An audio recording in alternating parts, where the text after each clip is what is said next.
Dear student, एक बार पुनः स्वागत है गुरु कृपा एकेडमी में। आज बात कर रहा हूँ उत्तराखंड प्रवक्ता संवर्ग स्क्रीनिंग परीक्षा। इससे पूर्व हमने 50 प्रश्नों पर बात करी थी। आज हम 50 से आगे के प्रश्नों पर बात करेंगे। आज का पहला प्रश्न है, निम्नलिखित में से किस प्रजाति को थारू जनजाति अपना पूर्वज मानती है। जनजाति से संबंधित एक आध प्रश्न इसमें पूछा ही जाएगा। तो सबसे पहले हम समझते हैं, इसमें 4 ऑप्शन दे रखे हैं और कोल, किरात, भील और कुषाण। तो इसमें किरात को ये अपना क्या मानते हैं, किरात को क्या मानते हैं, अपना पूर्वज मानते हैं। कौन? थारू लोग। थारू जनजाति के लोग, प्रजाति के लोग क्या मानते हैं, अपना पूर्वज किरात को मानते हैं। इसी गोत्र में किरात से ही और लोग भी उत्पन्न हुए हैं, ऐसा माना जाता है। इसमें है कुरियो और पट्ठा, इसके अलावा रावत के अलावा महतो। ये सारे कहा जाता है कि ये किरात प्रजाति से ही निकली हुई जनजातियां हैं, क्योंकि हर जो व्यक्ति है उनके कोई ना कोई मूल पुरुष रहे हैं, चाहे वह किसी भी वर्ग से आता हो। दूसरी बात इसमें एक स्पष्ट करने योग्य है कि थारू जो जनजाति होती है यह महिला प्रधान होती है। महिलाओं का वर्चस्व, महिला प्रधान, पुरुष प्रधान समाज की जगह ये क्या है, महिला प्रधान समाज है, ऐसा आप मान सकते हैं। दूसरा मूल फैक्ट इसका एक और है कि ये उत्तराखंड के कुमाऊं क्षेत्र में अधिक पाए जाते हैं, कुमाऊं में अधिक पाए जाते हैं। तो ये भी इसका क्या है, एक फैक्ट है। कुमाऊं में यह समुदाय, ये जनजाति अधिक पाई जाती है। तो इसका उत्तर हो जाएगा किरात। चलिए दूसरा प्रश्न देखते हैं कि उत्तरकाशी में जो है भूटिया लोग होते हैं, उनको किस नाम से या किस रूप में जाना जाता है। यहाँ पूछना ये चाह रहे हैं कि भूटियों को अलग अलग नाम से विभूदित किया जाता है। जैसे आप देखते हैं कि कुमाऊं की पिथौरागढ़ क्षेत्र में या तो भूटिया ही बुलाते हैं या क्या बुलाते हैं, शौक बुलाते हैं। तो सबसे आखिरी जो उत्तर है ये बुलाया जाता है पिथौरागढ़ में। शौक के अलावा पिथौरागढ़ के साइड बोला जाता है जौहरी। आपको ये प्रश्न पत्र के साथ साथ में और बहुत सारी ढेर सारी नॉलेज दे रहा हूँ, इसीलिए इस वीडियो को अवश्य में देखिएगा। तो जौहरी भी बुलाया जाता है। बचे 3 ऑप्शन। 3 ऑप्शनों का कोई ना कोई तो संबंध होगा, ऐसे ही रख तो नहीं दिया होगा। मारछा या तोलछा जो 2 शब्द हैं ये बोले जाते हैं चमोली में। कहाँ बोले जाते हैं? चमोली में। शौक और जौहरी बोला जाता है पिथौरागढ़ में। मारछा तुलछा बोला जाता है चमोली में। बचा एक जाड़। जाड़ शब्द कहाँ बोला जाता है? उत्तरकाशी में बोला जाता है। तो इसका राइट आंसर हो जाएगा सी, जाड़। क्या हो जाएगा? सी, जाड़। पहले का बी, दूसरे का सी। चलिए इसके बाद बात करते हैं, किस वर्ष से औली में शीतकालीन बर्फ क्रीड़ाएं प्रारंभ हुई। तो ये थोड़ा सा विवादित है यह प्रश्न। फिर भी जो इसका प्रारंभ हुआ था श्रीमती इंदिरा गांधी के द्वारा 1983 में हुआ था। तो इसका आंसर हो जाएगा ए। लेकिन कुछ पुस्तकों में इसका जो आंसर मैंने देखा 1987 भी देखा, लेकिन वह निराधार है, क्योंकि वर्ष 1983 में औली में शीतकालीन बर्फ क्रीड़ाएं प्रारंभ हुई थी। स्थानीय जो लोग थे ने औली को क्या कहा जाता है, स्थानीय लोगों के द्वारा वह जो स्थान है उन स्थानीय लोगों के द्वारा भारत का स्विट्जरलैंड कहा जाता है। औली में एशिया का सबसे बड़ा रोपवे का उद्घाटन भी 1983 में प्रधानमंत्री इंदिरा गांधी के द्वारा किया गया था। और औली में शीतकालीन हिमक्रीड़ा स्थल के लिए दुनिया भर में यह प्रसिद्ध है। तो इसका उत्तर हो जाएगा ए, सन 1983। अगला प्रश्न हम देखते हैं। अगला प्रश्न है 54वां। निम्नलिखित में से कौन सी नदी कर्णप्रयाग में अलकनंदा से मिलती है? तो इसका उत्तर हो जाएगा डी, पिंडर। जो पिंडर नदी है वह पिंडारी ग्लेशियर से निकलते हुए कर्णप्रयाग चमोली में अलकनंदा में मिलती है। इसकी लंबाई कितनी है? इसकी लंबाई 105 किलोमीटर है। राज्य में अन्य प्रयाग हैं। कौन कौन से प्रयाग हैं?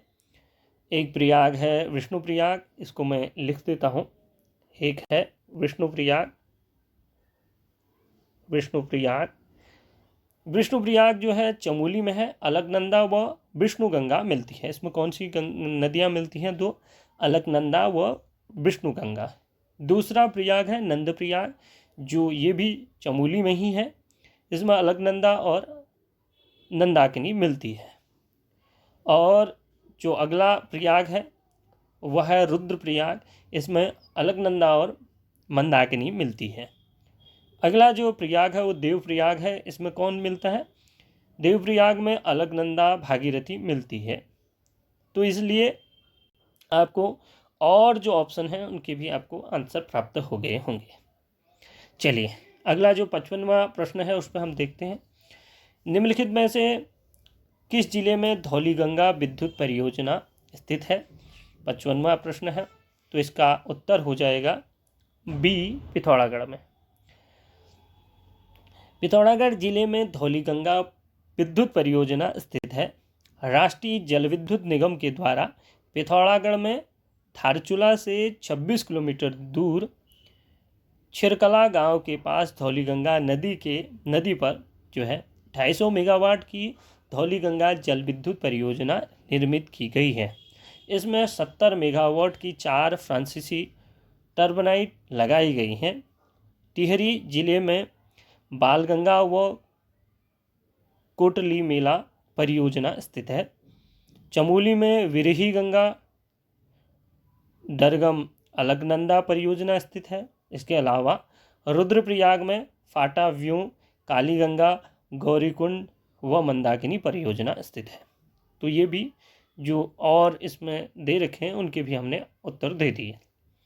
अगला 56वां प्रश्न देखते हैं। निम्नलिखित में से किस राज्य ने अपने प्रशासन में आपदा प्रबंधन को सर्वप्रथम लागू किया? तो सर्वप्रथम किसने लागू किया? तो उत्तराखंड राज्य ने अपने प्रशासन में आपदा प्रबंधन को सर्वप्रथम लागू किया। तो इसका उत्तर हो जाएगा बी। चलिए अगला जो प्रश्न है वह देखते हैं। 57वां जो प्रश्न है वो देखते हैं। उत्तराखंड राज्य निर्माण के समय केंद्र में किस राजनीतिक दल गठबंधन की सरकार थी? तो उस समय उत्तराखंड राज्य निर्माण के समय केंद्र में राष्ट्रीय जनतांत्रिक गठबंधन एनडीए की सरकार थी, जिसके प्रमुख जो है कौन थे? अटल बिहारी वाजपेयी थे। उत्तराखंड का गठन 9 नवंबर 2000 को हुआ था और 1 जनवरी 2007 को उत्तरांचल का नाम बदलकर उत्तराखंड कर दिया था। कब किया था? 1 जनवरी 2007 को। तो उस समय कौन सी पार्टी थी? तो इसका हो जाएगा राष्ट्रीय जो है जनतांत्रिक गठबंधन, एनडीए जिसे बोला जाता है। क्योंकि कई बार हमें इसका हिंदी पता नहीं होता है, तो इसका उत्तर हो जाएगा बी। बी इसका उत्तर हो जाएगा। चलिए अगला प्रश्न देखते हैं हम।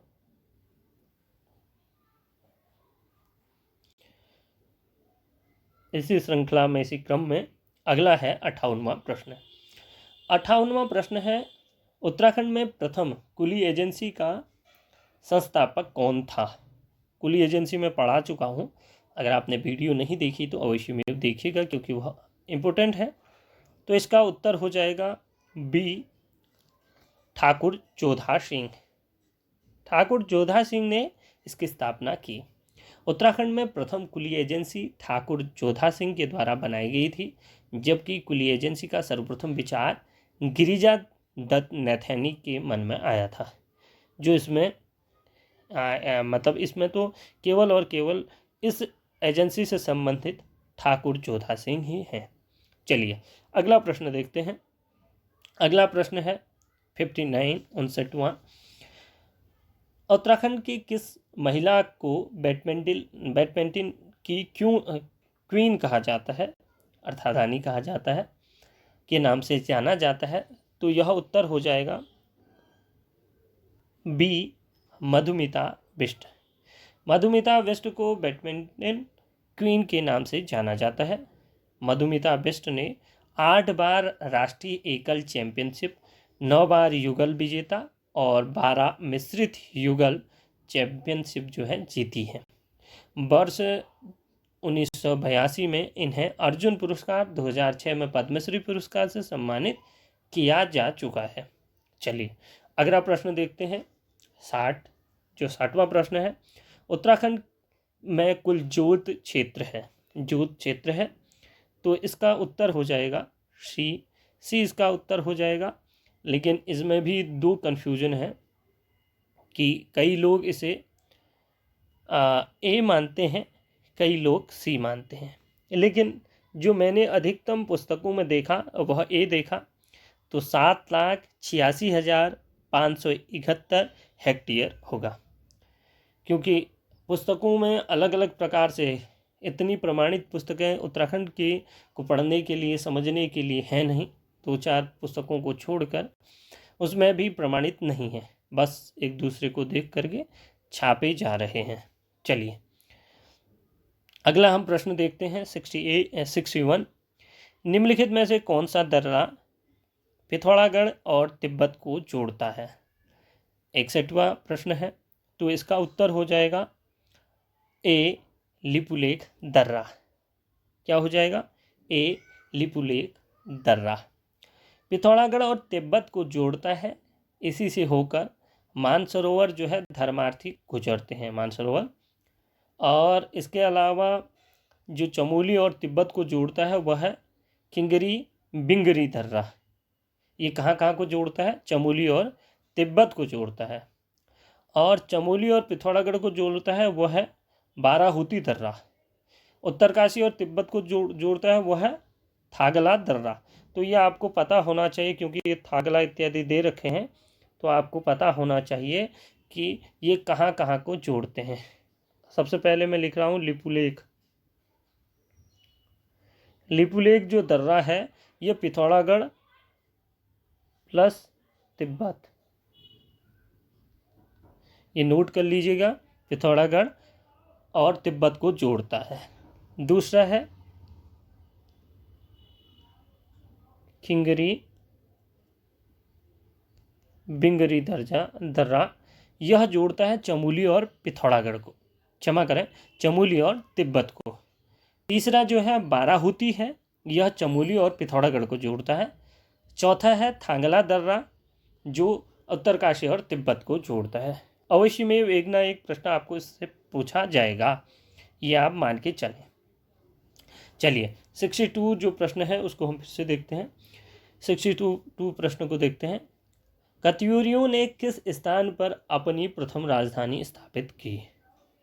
तो कत्यूरी जो राजवंश थे, कत्यूरियों ने राजवंश के शासकों की प्रथम राजधानी जोशीमठ थी। इस वंश की स्थापना वासुदेव ने की थी। कत्यूरी राजा कुलदेवी के रूप में नंदा देवी की पूजा करते थे।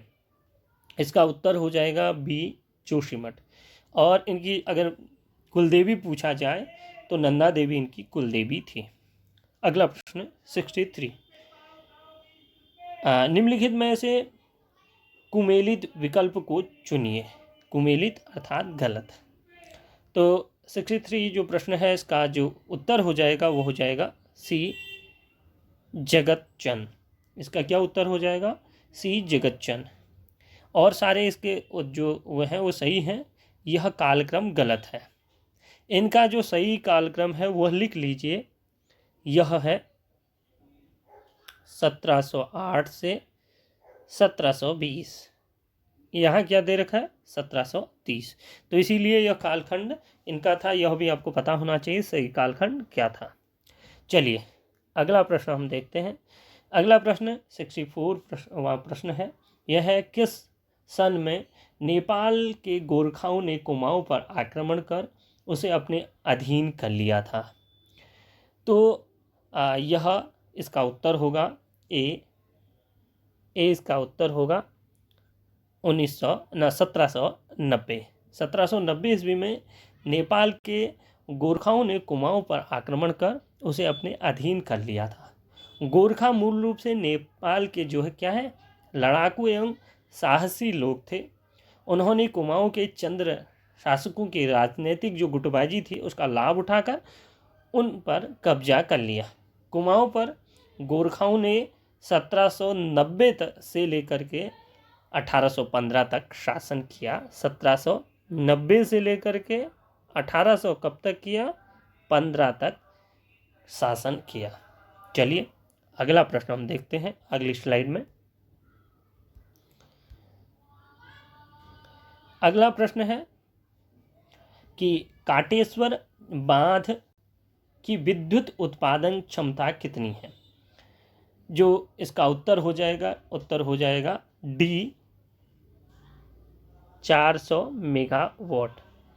400 मेगावाट इसका क्या हो जाएगा, उत्तर हो जाएगा। 400 मेगावाट की काटेश्वर जल विद्युत परियोजना 2400 मेगावाट टिहरी जल विद्युत परियोजना का अभिन्न अंग है। काटेश्वर परियोजना में 97.5 मीटर ऊंचा तथा कंक्रीट बांध तथा सतही विद्युत गृह जिसमें 100 मेगावाट की 4 इकाइयों की जो है स्थापना की गई है या उसे करा जाना शामिल है। तो इसका उत्तर हो जाएगा डी। अगला प्रश्न देखते हैं 66वां प्रश्न है, उत्तराखंड के किस राष्ट्रीय उद्यान को विश्व विरासत का दर्जा प्राप्त है। तो उत्तराखंड के का जो है इसका उत्तर हो जाएगा सी फूलों की घाटी। इसका उत्तर सी फूलों की घाटी हो जाएगा। तो इसका उत्तर हम समझते हैं। उत्तराखंड के नंदा देवी राष्ट्रीय उद्यान एवं फूलों की घाटी राष्ट्रीय उद्यान को क्रमशः 1988 में तो नंदा देवी को और 2005 में यूनेस्को ने विश्व धरोहर की सूची में शामिल किया था। फूलों की घाटी राष्ट्रीय उद्यान चमोली व जोशीमठ बद्रीनाथ मार्ग पर स्थित है, क्योंकि इसमें दूसरा है नहीं, वरना अगर इसमें क्या होता, नंदा देवी राष्ट्रीय उद्यान होता तो वह भी उत्तर सही होता। चलिए ये प्रश्न हुए हमारे 67वां जो प्रश्न है उसको हम देखते हैं। स्थानीय स्वशासन प्रणाली में उत्तराखंड के किस मुख्यमंत्री ने महिलाओं के लिए 50% आरक्षण स्वीकार किया। तो ये सर्वविदित है कि ये किसने किया, ये उत्तराखंड के मुख्यमंत्री जो रह चुके हैं, कुछ समय के लिए रहे, उन्होंने यह किया था। भुवन चंद खंडूरी जी ने यह किया था 50% जो आरक्षण है, क्योंकि उससे पूर्व कितना मिलता था, 33% मिलता था। उत्तराखंड के उस समय के जो मुख्यमंत्री थे 8 मार्च 2007 से लेकर के 23 जून 2009 ने स्थानीय स्वशासन प्रणाली में महिलाओं के लिए 50% आरक्षण स्वीकृत किया और मार्च 2008 में पारित किया। तो पहले जो है कितना मिलता था, 33%, अब जो है 50% मिलता है। अगला जो प्रश्न है वो देखते हैं 68 जो प्रश्न है उसको देखते हैं। उसमें सुमेलन करना है। वैसे ये कुमाऊं में पहने जाने वाले गहने ही हैं, इतनी कोई कठिन है नहीं, फिर भी हम पढ़ते हैं। निम्नलिखित को समेकित कर सही उत्तर चुनिए। सुमेलन कर समेकित कर जो भी है। अब देखिए इसमें जो चरियो है, चरियो कहाँ पहना जाता है, चरियो गले में पहना जाता है। पहला जो है वो गले के लिए, मैं इसमें मेलन नहीं करूँगा, आप अपने आप खुद मेलन कर लीजिएगा। चरियो कहाँ पहना जाता है, गले में। फुल बोला जाता है, यहाँ फूली लिख रखा है, बड़ी ऊ और बड़ी ली, फुली होता है वैसे फुली, तो दोनों में छोटी होना चाहिए हमारे अनुसार। तो फुल जो है नाक में पहनती हैं महिलाएं। सूता गले में पहना जाता है, तो धागुल जो है हाथों में पहना जाता है। शुद्ध धागुल दो, ये आप याद भी रखना, सूत और धागुल। शुद्ध जो है गले में, धागुला हाथों में। बच्चों को भी पहनाया जाता है, आप देखना नामकरण संस्कार के दिन। और इसमें आखिरी है तुंगयल, तो यह संभवतः गढ़वाली है, कुमाऊं में इस प्रकार का कुछ है नहीं। तो इसे कान में पहना जाता है, कान में धारण किया जाता है, क्योंकि एक ही ऑप्शन बचा हुआ है। तो ये चारों ऑप्शनों को आपको उत्तर दे चुका हूँ, तो आप इसे अपने हिसाब से सुविधा के अनुसार लगा दीजिएगा।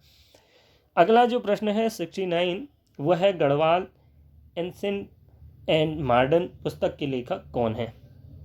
तो इसका उत्तर हो जाएगा, क्योंकि यह प्रश्न कई बार पूछा जा चुका है, तो यह अवश्य में आप देखिएगा, क्योंकि इसका उत्तर हो जाएगा सी, राय बहादुर पातीराम।